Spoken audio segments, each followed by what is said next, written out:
Pro wrestling is crazy. Antonio Inoki, the professional wrestler, versus Muhammad Ali, the professional boxer. Before I set up the match, let me paint a picture of Antonio Inoki with highlights from his colorful career. Over his career, Antonio Inoki has held diplomatic talks with Saddam Hussein.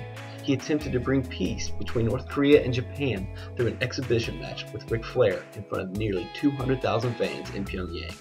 Inoki was elected to the Japanese House of Councils in the early 90s. His political party, the Sports and Peace Party. While serving his term as a government official, Inoki continued his pro wrestling career.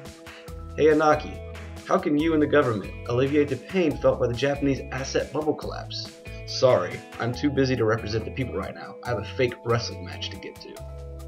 Don't even bother asking Inoki about sarin gas. Unfortunately, Inoki's political career was short due to alleged involvement with the Yakuza, go figure, and North Korea is in worse shape today.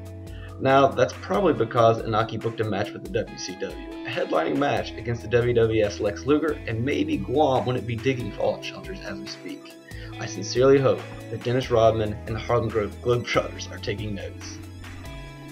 Inoki has had some strange matches, and I encourage you to YouTube them. See Antonio Inoki versus the Great Antonio. There can be only one. Antonio Inoki's most famous match was against Muhammad Ali. Following Ali's Thrilla in Manila victory over Joe Frazier, Ali's camp was looking for another big-time bout. In the meantime, they scheduled what was supposed to be a fake pro wrestling match with Antonio Inoki. The only problem? Inoki decided it would be real.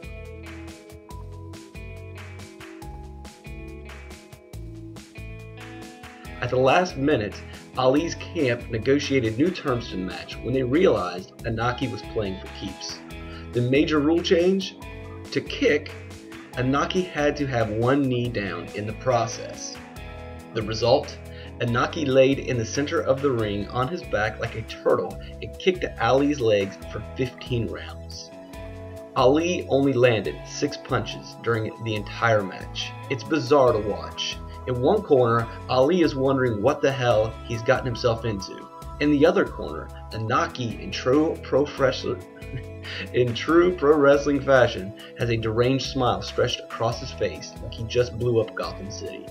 In the end, the match was a draw and Ali suffered blood clots in his legs from being kicked so many times. His legs would never be the same and would significantly impair his future matches. Perhaps the most bizarre turn of events is that these two men became friends afterwards. Just this past year, Antonio Inoki converted to Islam. He was encouraged to take the name Muhammad Ali.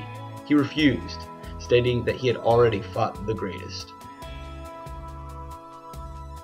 I am at Race for the Prize, or maybe you know me as Mr. Jackson from thehistorypodcast.blogspot.com. Thanks for joining me for the first in our series of Wrestling is Crazy.